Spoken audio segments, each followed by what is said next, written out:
berdiri dari tahun 1992 dengan nama khususnya IMC, itu bernaung di bawah Yayasan Bina Pertiwi. Kemudian tahun 97 kita berkembang menjadi STMI Microskill dengan 2 jurusan Teknik Informatika dan Sistem Informasi. Kemudian berkembang lagi di tahun 2008 kita membuka STO Microskill dengan 2 jurusan Manajemen dan Akuntansi. Nah, untuk prestasi pencapaian kampus akhir-akhir ini kita terus mengirim mahasiswa mengikuti kompetisi, baik untuk skala provinsi maupun skala nasional.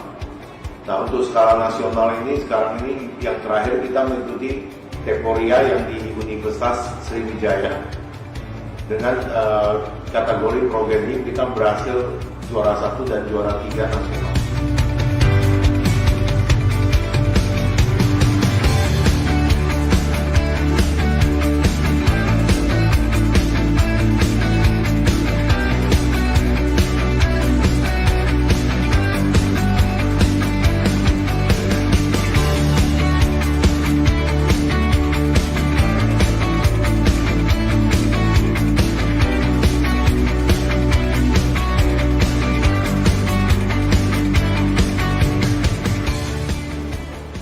Fasilitas kampus seperti perkuliahan, kita sudah menggunakan ruangan-ruangan yang kondusif, yang enak dilihat oleh mahasiswa, yang nyaman dirasakan oleh mahasiswa.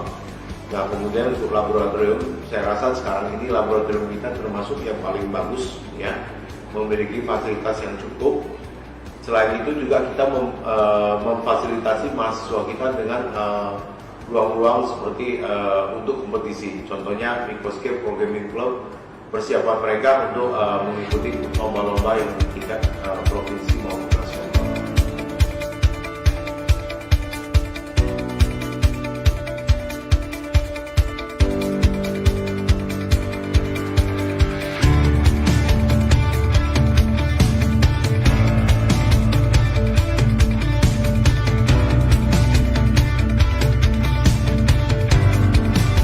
STI Microskill atau Sekolah Tinggi Ilmu Ekonomi Microskill itu baru berdiri 11 tahun.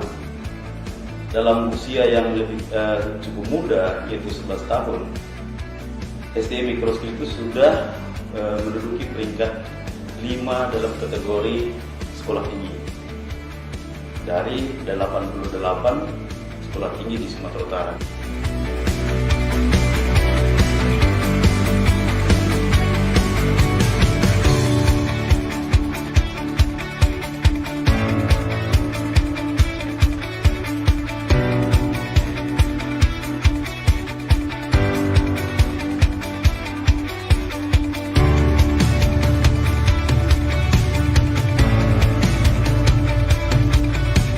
Sekarang ini Microskill lebih mengutamakan untuk pendidikan, baik dari segi akademik maupun dari segi soft skill, ya, yaitu pengembangan diri. Bukan hanya mahasiswa dididik jadi pintar, tetapi kita harus punya attitude yang baik. Nah, pada kesempatan ini kami juga mengajak siswa-siswi SMA kelas 12 untuk bisa bergabung di Microskill untuk meraih masa depannya yang lebih baik. Wujudkan pendidikan Indonesia bersama Microskill, saya yakin pasti bisa.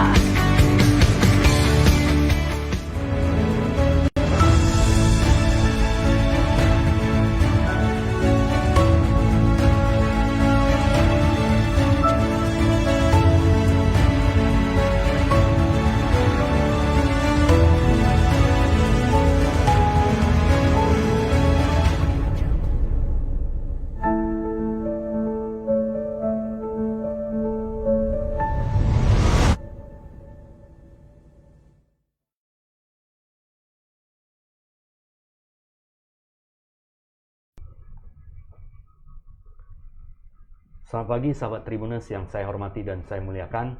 Live talk show di Facebook Tribun Medan hari ini 10 September 2021 jam 10, 1 jam ke depan.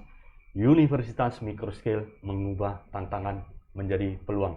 Di studio telah hadir Pak Saliman ST. Selamat pagi Pak. Ya, selamat pagi Pak Seniat. Pak Saliman adalah manajer hubungan masyarakat Yayasan Bina Pertiwi. Ya, dan kemudian di studio juga hadir Pak William. Selamat pagi Pak William. Selamat pagi Pak. Pak William Eskom MM adalah Wakil Rektor 3 Bagian Kemahasiswaan dan Kemitraan Universitas Microskill. Ya. Nah, sebelum kita lanjut talkshow, saya ingin mengucapkan selamat dulu ya ke Pak Saliman, Sama-sama. ya ke Pak William Ya. atas pencapaian ya. Microskill telah menjadi universitas. Luar biasa, sebuah perjalanan yang cukup panjang dan keberhasilan ini juga menjadi obat dan sebuah reward terhadap perjuangan selama ini. Ya, benar. Mungkin Pak Saliman bisa ceritakan perjalanan dan pencapaian yang telah dicapai oleh Universitas Microskill dari awal ya Pak ya, perjuangan itu seperti apa sampai sekarang ini menjadi sebuah universitas kebanggaan Medan Sumatera Utara. Dan sahabat Tribuners, Microskill, STMIC juga ya, sebelumnya adalah di bidang teknik informatika sudah nomor 1 di Medan Sumatera Utara ya.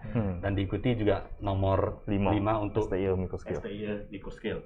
Dan saat ini satu payung menjadi Universitas Microskill. Microskill. Dan dipastikan juga akan menjadi salah satu yang terbaik dan menjadi yang terbaik di Sumatera Utara. Kita berjuang. Iya. Pak Saliman, ceritakan sedikit, mudah-mudahan ini bisa menginspirasi kita semuanya. Silakan Pak.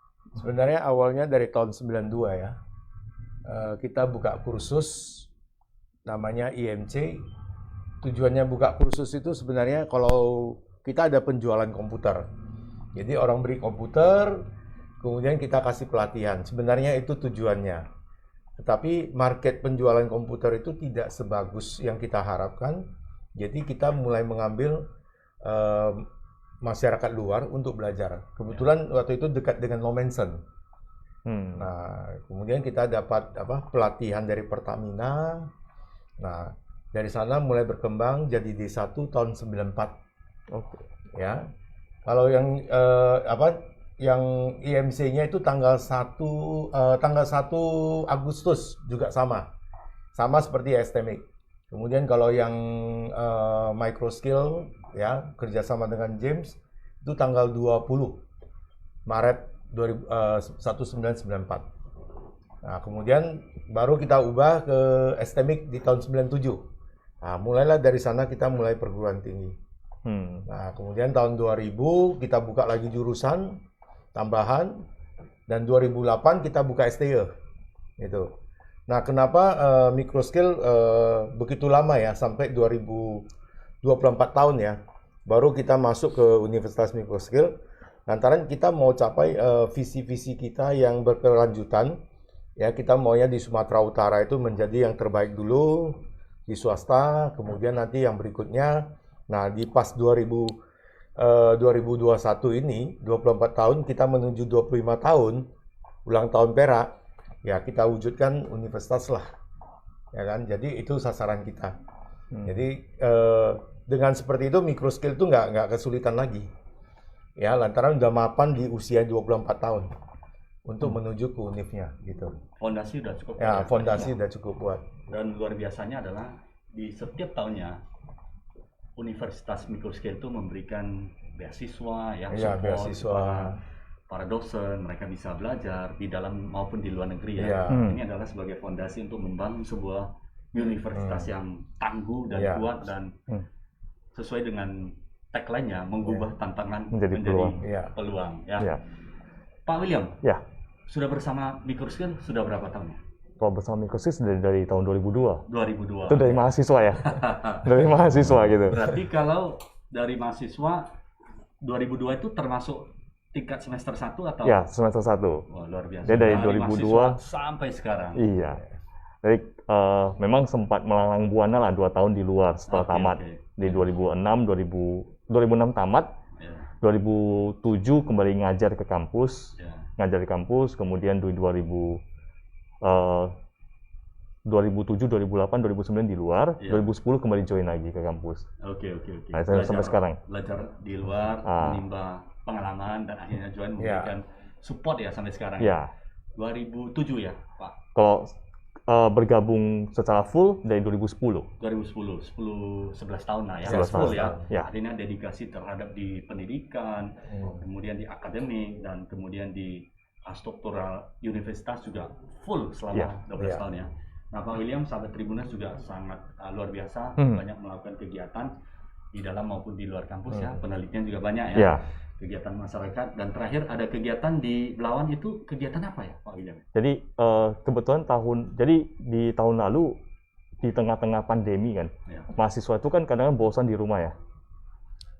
Oke, mahasiswa kan bosan di rumah. Nah, mahasiswa bosan di rumah, itu kami juga berpikir apa sih yang bisa kita lakukan bersama-sama dengan mereka. Jadi akhirnya kita undang mereka, kita ajak mereka dengan organisasi-organisasi kemahasiswaan di kampus. Nah, kita jejaki apa sih yang bisa kita lakukan. Ketemu nih ada satu kampung di Belawan butuh pembinaan. Nah, kita punya pemahaman yang sama, dan akhirnya kita ada 3 organisasi, kita fight ke kampung tersebut, kita identifikasi masalahnya apa, dan akhirnya kita usulkan 3 program ke Dikti. Nah, kita usulkan 3 program ke Dikti, dan akhirnya 3 program itu syukurnya didanai semua. Luar biasa ya. Nah, jadi kalau kita bilang success rate-nya itu 100% gitu. Oke, berarti artinya kepercayaan Dikti terhadap universitas dan beserta stakeholder, mahasiswa, dosen, dan tim peneliti maupun pelayanan masyarakat, Ya, mereka itu memberikan kepercayaan. standarisasinya sangat Ya. memenuhi standarisasi sehingga disupport full ya. Ya, Dan jadi sekarang sudah berjalan berapa lama, Pak? ya sekarang kita lagi jajaki waktu untuk berkunjung kembali ke kampung tersebut. Nah, jadi karena di masa pandemi ada warga di sana positif. Jadi Oke, kita oke. Harus take care dibatasi jangan ke lokasi dulu. Tapi segala perlengkapan sudah kita readykan. Tinggal nanti begitu mereka on, kita langsung go gitu. Diharapkan impact-nya apa, Pak William? Jadi kampung tersebut kampung nelayan di Belawan.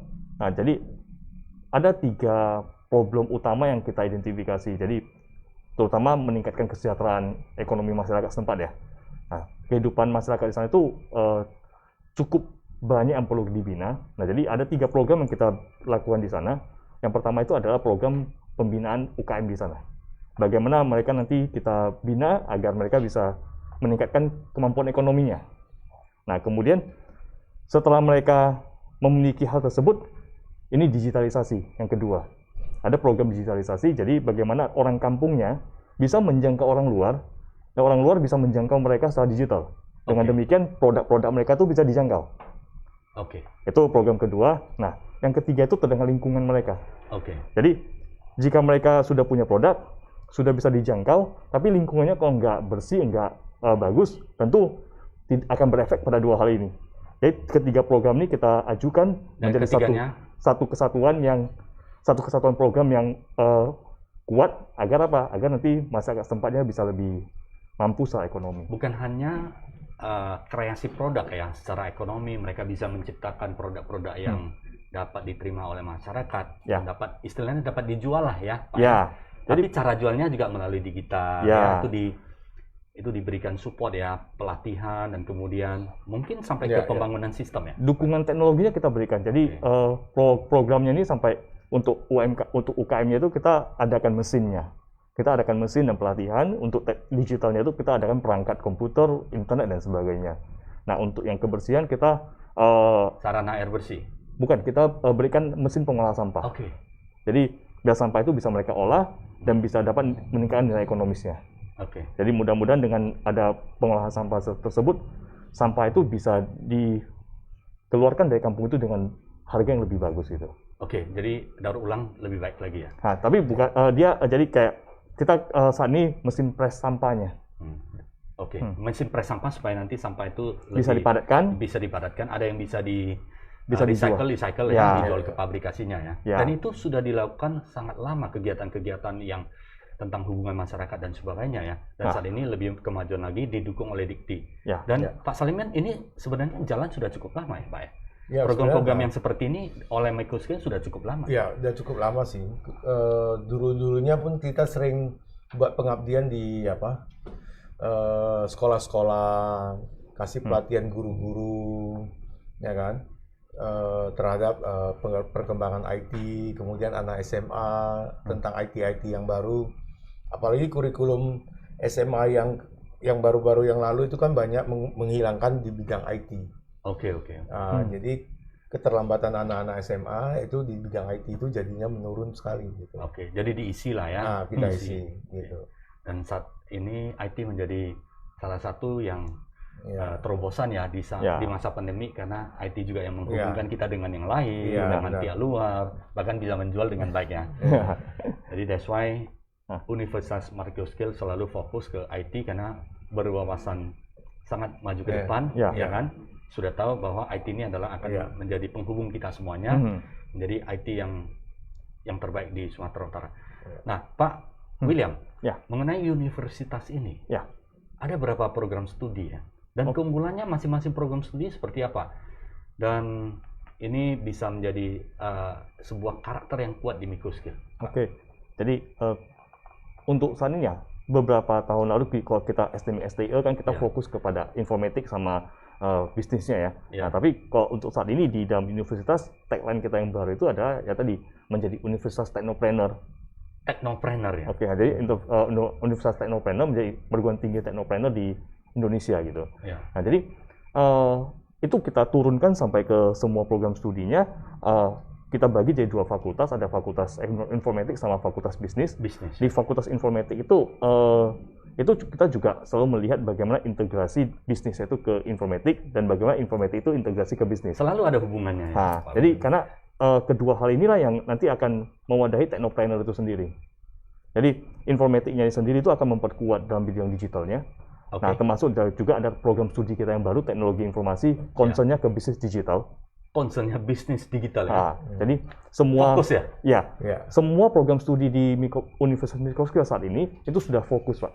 Jadi kita tidak ada lagi yang nanti kalau kamu masuk ini bisa semuanya, enggak lagi. Jadi semua jadi kalau kita contoh, jadi kita bisa lagi di fakultas ada informatik sama bisnis.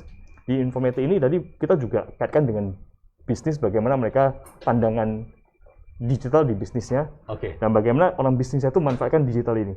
Ini semua akan jadi sangat menguatkan satu sama lain. Nah, tapi kalau misalnya kita mau di informatik nih, informatik ada 3 program studi yang S1, ada 1 program studi yang S2. Nah, yang satu ada teknik informatika, itu kalau mau jago coding di sana lah. Dan itu sangat mendukung terhadap era startup, marketplace saat ini. Nah, tapi jago coding kita juga tambahin dengan sistem informasi yang akan memperkuat kita menganalisa proses bisnis. Dan kemudian ada lagi teknologi informasi. Nah, ini fokusnya ke bisnis digital. Itu teknologi informasi. Nah, kemudian kita ada S2, Magister Teknologi Informasi, yang arahnya ke manajemen IT. Infrastruktur IT, termasuk nanti juga memanage resiko investasi IT dan sebagainya. Itu di Magister Teknologi Informasi. Hardware-nya? Kok MTI-nya itu lebih ke arah manajerial ya. Manajerialnya? Manajerial IT-nya. Jadi, kalau kita mau melakukan sesuatu hal, nanti pengelolaan IT-nya gimana. Itu lebih ke arah sana. Nah, baru kemudian kalau di Fakultas Bisnis kita ada 2, manajemen sama accounting. Tapi manajemen sama accounting ini juga jangan dipandang manajemen accounting yang sebelum-sebelumnya. Nah, itu selalu kita integrasikan dengan, apalagi saat ini ya, orang manajemen sama orang IT, manajemen sama accounting, kalau dibilang hanya untuk input data, processing data, atau reporting, itu udah umum lah. Nah, tapi yang kita move ke step berikutnya itu apa? Analitik gitu. Jadi data analisisnya, data visualisasinya, dan itu kita fokusnya ke sana gitu. Nah, tujuannya biar apa? Manager, accountant itu bisa buat keputusan itu dengan berbasis pada data, sehingga lebih akurat datanya. Keputusannya lebih akurat. Dan lebih terukur ya? Ya. Artinya walaupun fakultas bisnis dari ekonomi, manajemen, dan akuntansi ya, secara pemahaman teoretikal ekonomi, akuntansi dan manajemen itu diberikan, tetapi diperkuat lagi adalah ada aspek digitalnya ya. Ya, jadi kita di Microskill kita selalu berupaya gini, Pak. Pengetahuan bisa kita dapat dimanapun. Pengetahuan kita bisa dapat dimanapun, apalagi zaman digital sekarang ya. Dimanapun kita bisa akses pengetahuan gitu. Nah, tapi keterampilannya itu perlu diasah. Nah, di Microskill, kok notabene orang katakan kuliah di Microskill banyak tugas tuh, banyak kali kerjaannya. Karena memang itu harus dilatih. Supaya praktik diperbanyak ya. Jadi mereka lebih ready untuk masuk di dunia pekerjaan kedepannya. Jadi kalau mereka tahu, tapi tugas itu kan kalau jika dipandang sebagai beban kan, itu kan jadi menghambat kita ya. Seperti pressure ya. Nah, tapi kalau tugas itu dianggap sebagai latihan, itu proses belajar. Nah, jadi Jadi kita di dalam kampus itu selalu mengedukasi mahasiswa itu kan. Ya kok semakin banyak tugas yang dikerjakan, ini kan kita ada teori 10.000 jam ya Pak ya? Iya, Nah, jadi expert ya. Semakin banyak dikerjakan, semakin sering dikerjakan, itu ya semakin jago gitu. Iya, Tapi betul. kalau nggak dilakukan, diam saja, dengerin saja, ini nggak jalan tangan kita, Iya. nggak sinkron. Iya. Nah itulah yang kadang-kadang sering dipelesetkan sama mahasiswa itu, ini minggu susah kuliahnya nih. Ribet ya? Nah padahal kita memberikan ini skill pada kalian. Iya, benar. Nah, Dan sahabat Tribuners ya, ini adalah sebuah cara pikir dan paradigma ya. ya Kalau kita tidak latih di kampus, maka di dunia kerja, kita latih di dunia kerja. Dan sekali lagi, dunia kerja itu tidak semua itu mau melatih. iya, Mereka butuh yang ready. ya, Yang ready, kalau misalnya dunia kerja, perusahaan itu ada dua calon tenaga kerja atau SDM yang berkualitas. Yang satu sudah dia pernah latihan, tinggal masuk udah ready kerja. Yang satu belum, pasti dia akan pilih yang sudah ready. Pasti seperti itu.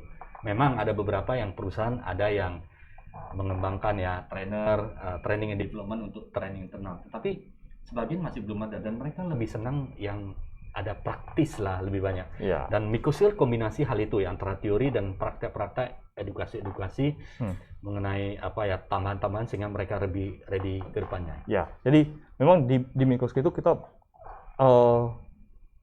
sudah sekian lama itu core kita itu di edukasi gitu, di pendidikan kan. Iya. Jadi apa yang harusnya kita lakukan itu kita apalagi pesan dari Pak Saliman, dari founder-founder kita, dari Pak Salimannya yang sangat mengakar kuat di kampus itu adalah mahasiswa itu juga jangan, mereka udah mau berusaha kuliah di kampus, kita jangan main-main sama mereka. Iya, iya.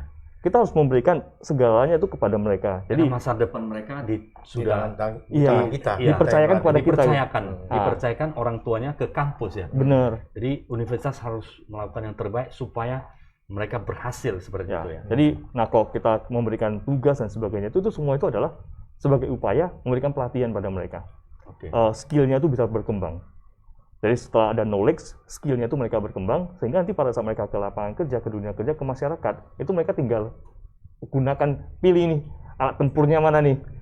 Di kampus sudah dibekali banyak alat tempur, sudah bisa gunakan, bisa gunakan A, bisa gunakan B, bisa gunakan C. Nanti di lapangan tinggal mereka pilih, mana alat tempur yang cocok di medan perang mereka di masyarakat gitu.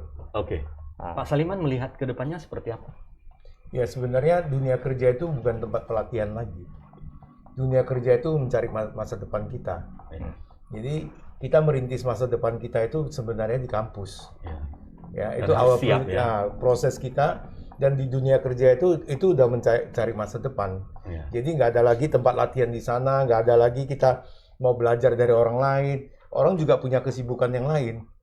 Ya kan? Jadi ya kita harus siapkan dalam proses di kuliah itu benar-benar yang kita harapkan. Ya. Jadi artinya selama kuliah harus sungguh-sungguh ya Pak ya? Iya harus sungguh-sungguh lah. Sungguh-sungguh menghargai orang tua yang sudah bersedia jeripaya mendukung ya sampai bisa mendapatkan kesempatan kuliah. Iya benar. Dan dari kampus juga ada satu tanggung sosial pada orang tua ya, mahasiswa yang dipercayakan akan do the best supaya mereka juga akan mencapai masa depan yang cerah. Dan itulah menjadi landasan berpikir supaya nanti ada win-win solusi dan menciptakan kualitas-kualitas SDM yang sangat baik ke depannya. Ya. Kombinasi ya, dari digital sudah mulai masuk walaupun itu di fakultas ekonomi ya, Pak ya. Di fakultas bisnis. Oke, jadi ada kombinasi karena basic di Microskill juga sangat kuat di digital dan teknik informatika ya. Visi Pak, ke depannya seperti apa ya? Dan bagaimana ya ada strategi mewujudkannya? Ini kan tantangan kan semakin besar ya Pak William ya, Pak Saliman ya. Artinya kita sekarang bisa ya bukan bersaing secara Sumatera Utara Medan, tapi kita juga akan bersaing secara Indonesia, bahkan ke luar negeri. Ada program-program studi yang sangat bagus sekali dari Amerika, dari Eropa juga mereka buka online kelas yang tidak kalah sistemnya sangat luar biasa sekali.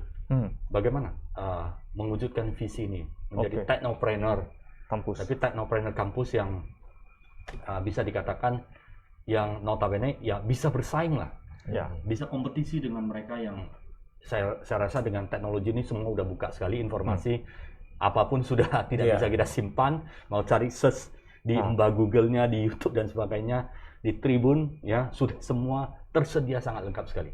Bagaimana ini? Kecepatan ini kan luar biasa. Trainer kan semua orang kan akan berlomba-lomba juga. Ini kecepatan. Seperti handphone ya Pak William ya.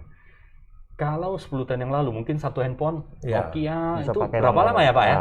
1-2 tahun baru keluar ya. Kita saya sering jumpa Pak Sulaiman, kita ngobrol-ngobrol dan sebagainya. Dan saat ini mungkin 1 tahun bisa keluar beberapa seri handphone. Dan bagaimana persiapan universitas supaya mampu ya menjadi leading di technopreneur ini? Jadi ini visi menjadi technopreneur kampus itu tuh juga sebenarnya tidak lahir serta-merta, tidak tinggal enak diomongkan gitu. Microskill, STMIC Microskill sudah beberapa tahun itu menjadi sekolah tinggi nomor 1 di Sumatera Utara. Itu peringkatnya ditentukan oleh Dikti. Kemudian STI Microskill juga menjadi peringkat 5 untuk level sekolah tinggi di Sumatera Utara. Nah, berbasis kepada pencapaian tersebut, kita push tahun ini kita bisa jadi UNIF. Nah, setelah mencapai UNIF, menjadi perguruan tinggi teknopreneur itu juga bukan satu hal yang kita mendadak usulkan gitu. Tapi berbasis pada kekuatan tersebut, kita maju dengan pencapaian visi yang akan kita capai di 2024, 2025 kita akan capai ke depannya. Seperti itu. Nah, untuk mencapai itu kita turunkan semua itu ke dalam bentuk fakultas-fakultas yang menggunakan teknopreneur itu sebagai goal bersama. Bagaimana bisnis-bisnis itu, bagaimana fakultas bisnis, bagaimana fakultas informatik itu mampu melahirkan teknopreneur yang baru. Nah, dalam rangkaian pebisnis yang berorientasi kepada teknologi ya. Paling tidak walaupun mereka jualan, mereka solusinya itu distribusi, pemasaran dan sebagainya itu bisa orientasi pada teknologi ini. Jangan itu digital maupun aspek teknologi lainnya ya. Dan mereka harus memiliki teknologi mindset gitu. Teknologi mindset bahwasanya dengan teknologi bukan untuk menggantikan tapi mengefisiensikan dan mempercepat. Jadi sebagai pendukung. Ya, sebagai pendukung. Jadi bagaimana teknologi itu menjiwai mereka gitu. Nah, mencapai itu tentu memang bukan hal yang gampang. Apalagi teknologi itu 1 tahun sekarang itu dia kayak cepat sekali. Meningkatnya itu kayak roket ke atas gitu aja gitu. Kalau di grafiknya kan. Jadi caranya tuh seperti gimana? Ya, dari yayasan sudah memberikan arahan. Yayasan memberikan arahan pada kami growth mindset, agile mindset, go gitu. Tumbuhkan itu. Nah, jadi itu kita bungkus dalam sebuah value microskill gitu. Value microskill yang pertama itu moral, M-nya moral. Jadi kita bersemangat melakukan hal-hal yang baik. Kemudian kita ada I-nya itu adalah integritas. Kemudian K-nya itu adalah komitmen. Kemudian R-nya itu ada ramah, O-nya itu adalah optimis, S-nya itu sinergi, keduanya yang microskill, K keduanya itu adalah saya lupa, kreatif, I-nya ada ilmiah dan luas, luasnya adaptif, bisa agile dia, bisa kemana-mana dengan enak gitu. Jadi ada perubahan apapun kita hadapi dengan optimis, tapi moral jangan dilupakan. Itu pesan yang paling penting. Utama ya. Itu pesan penting. Jadi kita pas ngomong kita juga jangan asal-asalan, ada saintifiknya karena kita pendidikan tinggi, ilmiahnya. Ada data pendukung ya. Nah, ilmiah kita tidak bicara asal bunyi lah ya. Iya, tidak asal bunyi. Nah, tapi kalau misal ada asumsi microskill itu ketus gitu gina. Nah, kita turunkan value itu microskill itu harus ramah gitu. Nah, Pak Saiman kalau di video-video Pak Saiman selalu senyum gitu. Nah, kita menumbuhkan pendidikan yang humanis. Jadi walaupun Pak Saliman kalau suatu ketika ada marah-marah itu adalah untuk kebaikan ya. Untuk mendidik ya, etika dan moral supaya kita bisa di masyarakat itu bisa lebih baik ya. Berkualitas tapi juga bermoral yang tinggi sehingga menjadi sebuah teladan bagi kita semuanya. Karena bagaimanapun juga lulusan-lulusan itu akan mewakili kampus ya. Nah, jadi itulah yang hal-hal tersebut yang kita tumbuhkan secara organisasi menjadi budaya di organisasi agar tim-tim kita itu nanti pada saat menghadapi tantangan, menghadapi hambatan-hambatan di proses perjalanan menuju visinya itu, mereka selalu ingat ke value kita ini dan kemudian itu bisa memotivasi mereka untuk bertumbuh lagi gitu. Luar biasa. Jadi sahabat Tribuners, memang untuk mewujudkan visi ke depannya kita harus ada value-values yang menjadi fondasi ya. Peter F. Drucker pernah mengatakan bahwa kalau sebuah perusahaan tidak memiliki values yang bagus, maka strategi sukses itu akan menjadi sia-sia. Karena berbagai elemen sumber daya manusia di dalam organisasi, universitas, dan sebagainya, itu pasti ada pandangan dan cara berpikir sendiri. Kalau tidak kita sempurnakan dengan satu values yang kita tujuan bersama, maka akan bercabang-cabang. Energi yang dibuang atau habis itu secara percuma banyak sekali. That's why itu butuh value ya, value yang kita seragamkan. Ya udah, tidak menjadi perdebatan lagi. Ya kita akan fokus di satu titik itu. Dan growth, ada growth mindset ya. Growth mindset ini saya sering itu. Sebelum pandemi saya pernah berkunjung ke kantornya Tokopedia.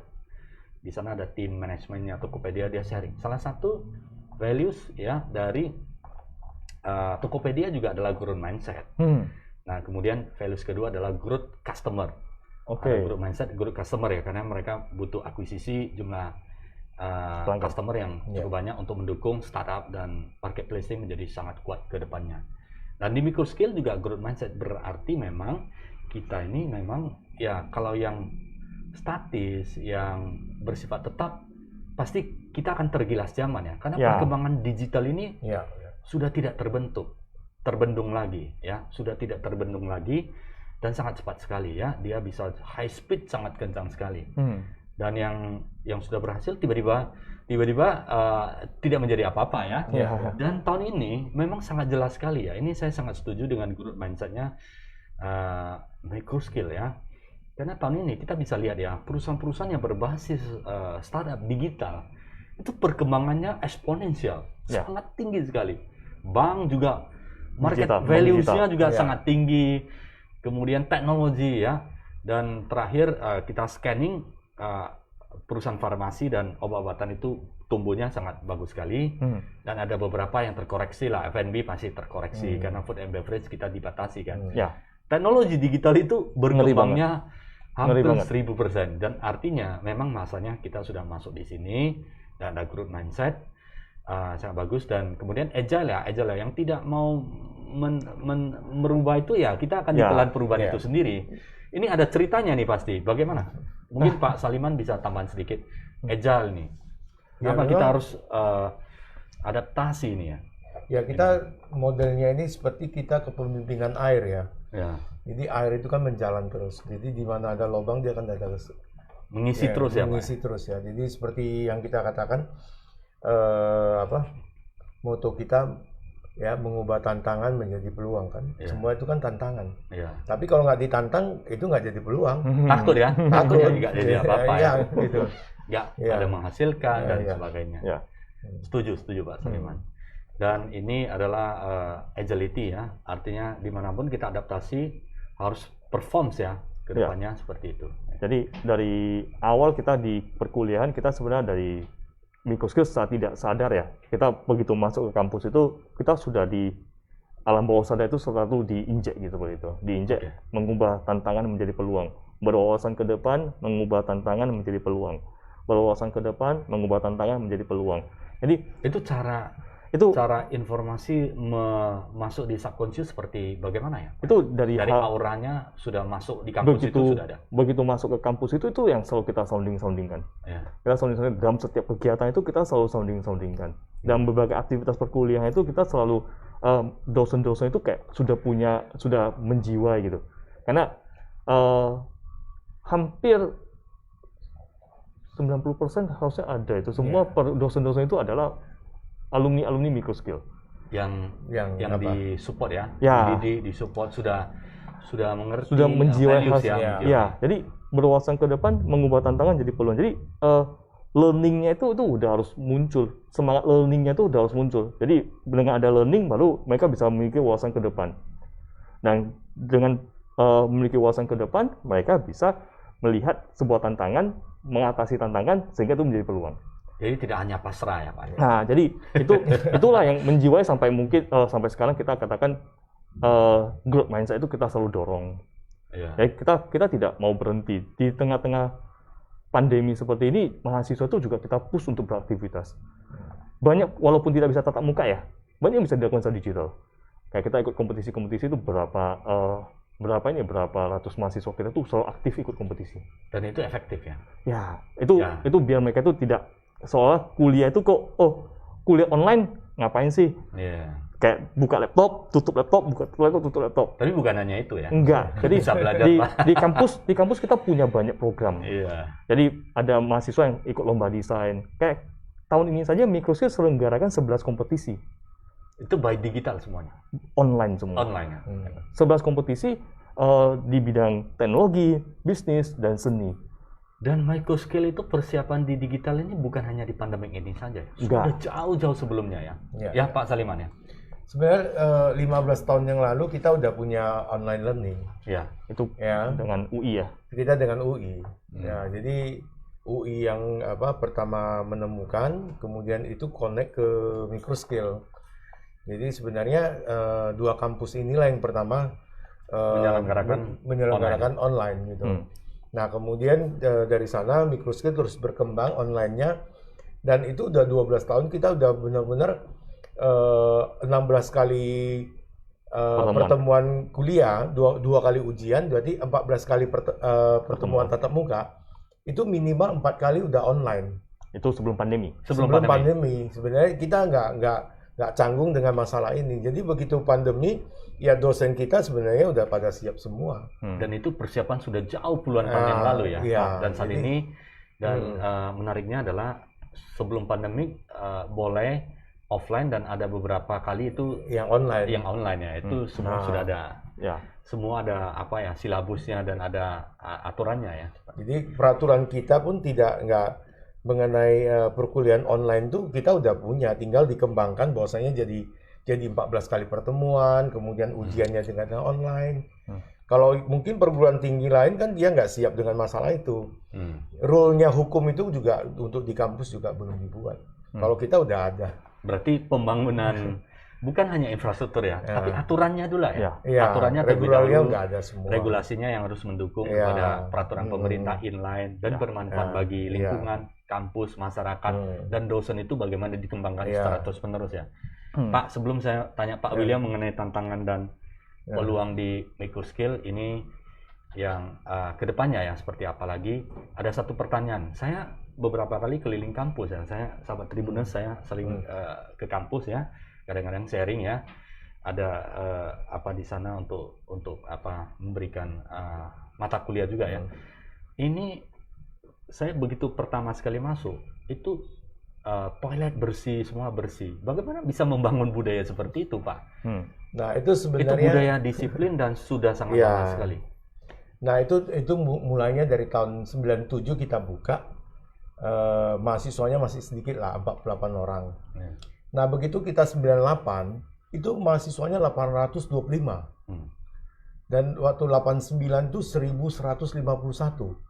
Nah, itu mahasiswanya begitu banyak masuk, kemudian aturannya jadi nggak ada gitu loh. Istilahnya si mahasiswa itu pun udah kakinya naik ke dinding lah, segala macam lah. Jadi istilahnya kalau ini kita biarkan lepas seperti ini mahasiswa ini keluar ini tanpa moral, gitu. Jadi makanya dibuat satu aturan, ya kan, yang mengikat kepada mahasiswa bahwasanya ini yang harus kita jaga, gitu. Nah, makanya kita perkuat di ospek ya. Kalau di Microskill kan Microskill powerful training. Di training itulah kita harus diarahkan benar-benar ya, mahasiswa itu adalah yang mengubah, bukan yang merusak, gitu loh. Nah, jadi dari awal dari sana mahasiswa itu terus digenjot seperti itu ya, dan hasilnya cukup bagus lah istilahnya. Mahasiswa itu tidak coret dinding lah. Menjadi budaya ya, Pak. Ya, menjadi budaya. Yang saat ini dituangkan di dalam Microskill budayanya ya. Jadi dari yayasan pun menekankan bahwasanya kampus itu harus bersih. Pengertian bersih itu dalam arti bukan hanya bersih di luarnya ada, tetapi bersih di dalam gitu. Jadi dalam arti dosennya pun punya etikat baik yang bersih gitu. Tidak melakukan hal-hal untuk amplop lah, kasus-kasus uang lah. Nah, itu yang dikatakan bersih oleh yayasan. Oke. Bagaimana Bapak bisa istilahnya mengawasi ini semuanya, Pak? Ya, Kan tidak mudah kan, ribuan, iya. dosen juga banyak gitu ya. Nah, makanya di dalam kegiatan kampus ini, kegiatan daripada kemahasiswaan itu yang sangat diperlukan adalah menjaga mahasiswa ini bisa saling mengisi, saling bercerita, dan saling memberikan masukan pada kita bahwasanya ada hal-hal yang negatif Jadi segera disampaikan ke kita, dan itu akan kita langsung proses.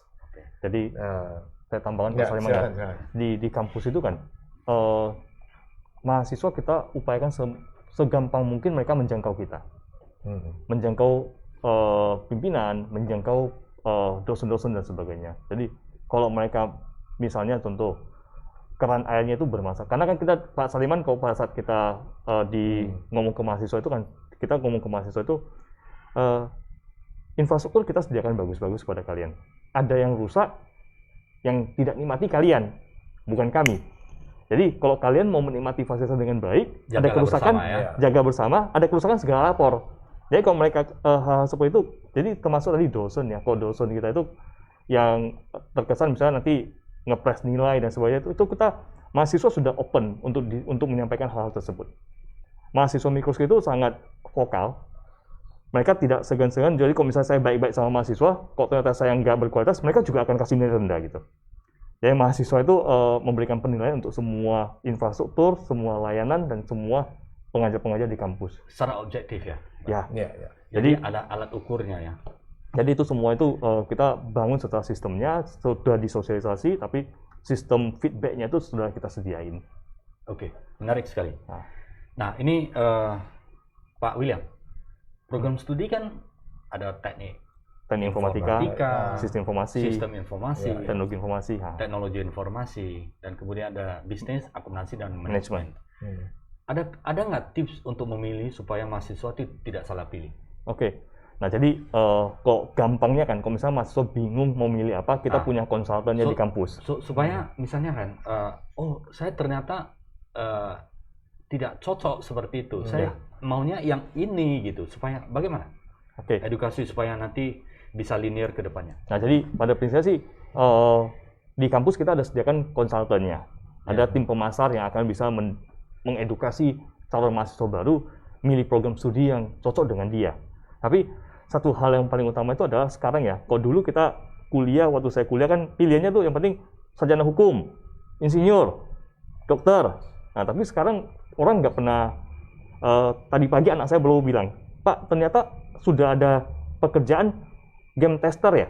Game tester? Nah, ya memang ada game tester. Nah sekarang yang paling utama itu adalah passion kita dulu. Kamu sukanya mana? Di Microskill kita menyediakan beberapa program studi yang bisa memfasilitasi hal tersebut.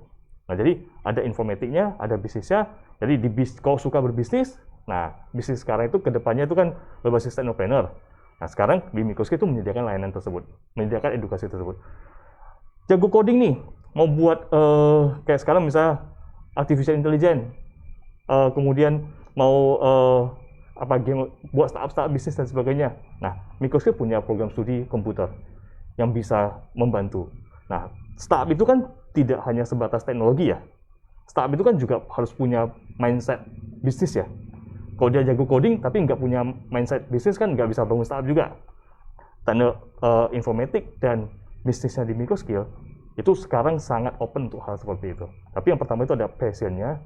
Kemudian setelah punya passion, pilih perguruan tinggi yang legal. Legal dalam arti dia memang terdaftar.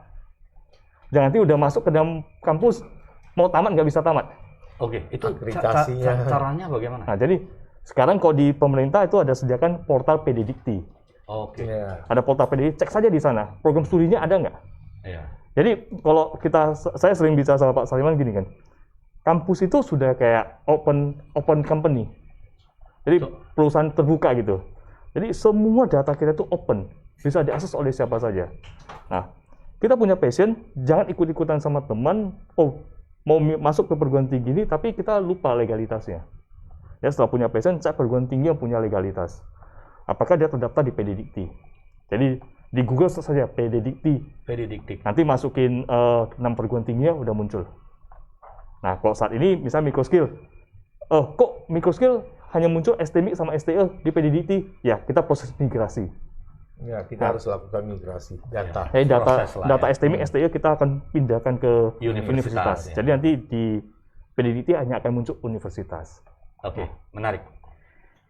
Pilihlah yang sudah ada terdaftar di PDDT dan kemudian kalau seperti di kampus-kampus ya, seperti di Universitas Microskill ya, sahabat Tribunas ya, ada konsultan yang akan memberikan pendampingan, ya kan, memberikan informasi supaya nanti calon-calon mahasiswa itu bisa pada saat memilih itu lebih tepat dengan passionnya ya, supaya nanti dia bisa lebih produktif dan lebih energi untuk menyelesaikan dan dia lebih happy ya kan, karena tujuan dan cita-citanya. Nah, sebenarnya di kami begitu dia masuk perkuliahan, dia merasa nggak cocok, dia masih ada kemungkinan bisa pindah program studi. Oke, boleh itu ya. Berapa lama, Pak? Itu saat ini kalau nggak salah berkisar, itu datanya nanti mungkin sama tim pemasaran mereka tahu. Tapi masih di jalan. Tapi berkisar, mungkin kalau nggak salah berkisar mereka masuk ke dalam kelas, tes 1 minggu, lihat dan masih sebagainya. Boleh ya? Boleh. Oke. Ada tambahan Pak Saliman untuk cara memilih? Maksudnya selain itu, kalau selama ini kan saya juga sering turun ke sekolah-sekolah ya. Sosialisasi ke sekolah. Iya, gitu. Dan berhadapan dengan siswa-siswa, keluhan siswa, orang tua. Ya, kadang-kadang orang tuanya mau dia jurusan ini, anaknya mau jurusan ini. Harusnya bagaimana, Pak? Ya, jadi ya sering saya bilang ya kita netral aja, coba kita diskusi dengan anaknya, orang tuanya dengar. Jadi orang tua anaknya kita ajak bicara, ngobrol apa, kamu hobinya apa, kamu suka apa. Nah, kemudian dari sana ya muncullah arah-arah jawabannya ke salah satu jurusan. Oke. Nah, dari sana kita kasih tahu kalau dengan cara seperti itu yang kamu harapkan ini jurusan ini gitu. Oke. Ya kan? Nah, iya benar gitu. Jadi orang tuanya pun duduk di samping pun mendengar. Ya kan? Jadi selama ini kan tuntutan dari orang tua mendengar anak orang lain sukses di bidang dia maunya itu gitu. Jadi kan terakhirnya si anak ini kan jadi beban.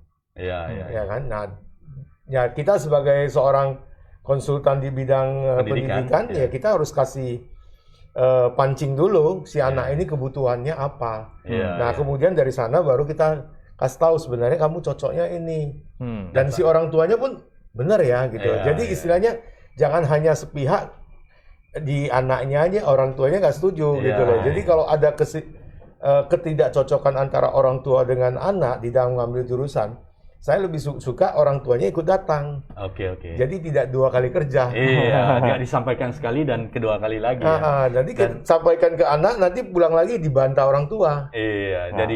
Jadi akhirnya membutuhkan waktu yang panjang ya. Iya, gitu. Oke. Ini menarik ini, karena ada beberapa ya teman-teman yang mengatakan ada beberapa lah ya sampai anaknya itu males tiap kuliah dan sebagainya karena toh bukan maunya saya katanya seperti itu, maunya orang tua kan. Nah, ini juga tidak bagus. Jadi harus ada bridging, apa efek-efeknya ke depannya, dan kemudian sama-sama mengetahui, baik anak dan orang tua mengetahui, sehingga ke depannya akan menjadi lebih produktif, lebih happy, lebih terarah, dan keluarga pun bisa lebih harmonis ya Pak ya. Harus begitu gitu.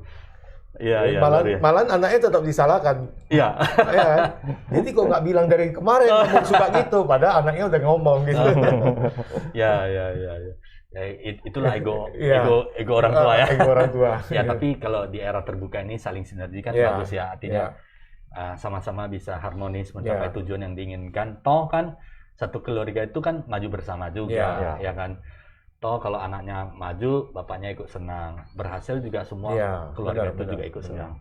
Jadi pilihlah yang pertama adalah universitas yang terdaftar, yang berkualiti, yang ada ranking yang baik lah ya. Saya katakan seperti itu, ada akreditasi. Dan pilihlah jurusan tepat dengan passion. Inline-kan dengan apa ya, sampaikan kepada orang tua supaya bisa didukung penuh. Dan kemudian pilihlah yang berkualitas juga ya, university. Nah, ini untuk Pak William sedikit. Bagaimana membangun quality SDM itu, dosen dan perangkat-perangkat infrastruktur yang ada di dalam microskill kan kecepatan. Sekarang mahasiswa kan pinter Pak. Dia sebelum kuliah dia udah search di Google dan sebagainya. Banyak bantahnya juga. Bagaimana? Kalau tidak ada persiapan kan nggak bisa baca-baca buku aja, nanti dibantah. Bagaimana persiapan supaya upgrade quality dan sebagainya supaya benar-benar quality tenaga pendidik ini menjadi tangguh. Di awal udahlah sangat lama sekali ya Pak Saliman ya selalu memberikan kesempatan kepada mahasiswa yang ingin kuliah dan mengabdi sebagai dosen, silakan fully support ya. Dan ini kedepannya bagaimana Pak William? Nah, jadi pada prinsipnya sih kita di kampus itu selalu berupaya challenge dosen-dosen kita itu untuk belajar lebih jauh lagi. Di masa pandemi tahun lalu kita bahkan diberikan akses untuk online learning dari penyedia MOOC ya, Massive Open Online Course Coursera ke semua mahasiswa ke semua dosen-dosen kita untuk mereka belajar. Jadi mereka itu dapat akses full, ambil topik apa saja. Silakan mereka ambil. Beberapa topik pun silakan ambil. Tidak mesti harus topik yang kamu ajarin. Yang kamu sukain kamu ambil boleh, tapi kita juga pantau yang bisa kita implementasikan dalam perkuliahan itu seperti apa. Jadi inline ya. Nah, jadi kita juga dari awalnya sih memang selalu mendorong dosen-dosen kita tuh banyak belajar agar nanti mereka pada saat implementasi kepada mahasiswa itu juga lebih real. Nah, di satu sisi itu ya microskill juga dosen-dosennya juga terlibat dalam penelitian pengabdian untuk mengaplikasikan pengetahuan yang mereka miliki. Jadi dari awal dikatakan kalau misalnya kita hanya knowledge tambah pengetahuan tapi tidak teraplikasikan, nanti mahasiswa juga bingung bagaimana mengaplikasikannya. Nah, setelah itu jalan, seiring berjalan dengan waktu di microskill kita tidak memandang dosen itu lebih superior dibandingkan mahasiswa. Kita tidak memandang demikian. Tapi di zaman sekarang ini dosen itu harusnya menjadi fasilitator dengan mahasiswanya supaya mahasiswa kembang. Jadi dosen punya pengalaman, juga punya pengetahuan, tapi mahasiswa kecepatan belajarnya jauh lebih tinggi daripada dosen. Sekarang open source ini luar biasa. Iya. Nah, jadi bagaimana dosen itu bisa memfasilitasi mahasiswa agar jalannya itu enggak terarah lah ya. Jalannya itu enggak menceng-menceng gitu, tapi lebih terarah gitu. Mencapai tujuannya. Nah, jadi di microskill itu kita dosen-dosennya itu jadi sangat banyak. Dosen-dosen di microskill setelah mahasiswa tamat, dosen dengan mahasiswa jadi kawan gitu. Bahkan jadi partner bisnis ya? Ya. Jadi kita selalu menempatkan posisi dosen itu bukan superiornya si mahasiswa, tapi menjadi partner mereka dalam proses pembelajaran ini. Luar biasa. Jadi support dari universitas juga sangat besar, disekolahkan, diberikan online dan sebagainya, sehingga menambahkan wawasan, keterampilan, pengetahuan, sehingga menjadi salah satu fasilitator untuk mahasiswa bisa berkembang bersama ya. Itu yang disediakan oleh yayasan ya Pak ya. Nah Pak, ini satu lagi pertanyaan untuk Pak Saliman, penting ini. Kualitas lulusan mahasiswa, pencapaian yang selama dari 24 tahun menuju ke ulang tahun Perak ini Pak. Kualitas lulusan yang menjadi kebanggaan microskill sudah berapa banyak? Mungkin tersebar di seluruh Indonesia ya. Sudah cukup banyak Pak. Ada yang jadi tentara, polisi, pegawai negeri, pengusaha sukses ya. Mungkin jadi, Bapak bisa ceritakan. Sebenarnya begini. Jadi prinsipnya daripada microskill itu kalau mau buahnya sama dengan pohon awalnya, tanam kembali bijinya. Ini maknanya artinya apa Pak? Ini loh. Saya harus bisa mencerna ini. Jadi kalau kita mau buah yang sama dengan pohon yang di awal, artinya kualitasnya kualitasnya terbaik, ya? Anggap aja kita punya satu pohon mangga, berbuah yang manis, buahnya bagus, dagingnya tebal. Kalau mau buah yang sama, ambillah bijinya ini tanam kembali. Dalam arti apa? Lulusan kita lah yang harus kita percayai untuk melanjutkan masa depan daripada microskill yang menggantikan kami. Nah, makanya dibangunlah dari awal itu alumni-alumni yang semua ditarik masuk dulu. Ya, kita tawarkan setiap tahun kita menawarkan alumni kita itu sebagai dosen. Ya, nah kemudian ada yang memang menyebar keluar dan ya kita lihatlah banyak di perusahaan-perusahaan, contohnya Indofood, di perusahaan-perusahaan nasional, multinasional, ya. Kemudian sampai internasional, ada yang di Google. Ada yang di Google juga? Ya, Google Malaysia. Ya, di belibeli.com, magang. Malah the best loh, di belibeli.com magang. Dan itu diterima kerja di sana gitu. Luar biasa. Nah, ini kan semuanya harus dibangun dari pondasi dasar, tiap semesternya harus kita lihat. Kualitas si mahasiswanya, Dan kalau nanti tiap semesternya nilainya tidak bagus kan ada dipanggil oleh bagian kemahasiswaan, Pendampingan. ya kan, Ya. untuk pendampingan, ya kan, kemudian minta mereka buat grup belajar, Ya. ya kan, saling sharing gitu. Nah, dari sana itu kualitas dari dalam itu kita harus bentuk dulu, sehingga di luar ya kalau di dalamnya udah terbentuk bagus, di luar udah pasti bagus. Apalagi ditambah dengan moral dan etika yang bagus. Ya saya rasa banyak perusahaan tidak kecewa lah dengan lulusan kita, dengan moral alumni kita, ya kan. Malah kalau setiap tahun kita buat job fair, Ya. ya itu penuh itu. Itu penuh itu, perusahaan-perusahaan nasional, multinasional semua ikut bergabung. bergabung. Luar biasa ya. Ya. Jadi ini sangat apa ya? Maksudnya sangat kompleks dan sangat dibanggakan karena satu, microskill upgrade kualitas dosen Iya. dan prioritas ya kualitas. Buah itu tidak jauh dari pohonnya. Iya betul. Jadi kualitas yang terbaik diturunkan, kemudian dikembangkan dosen-dosen dari internal sendiri.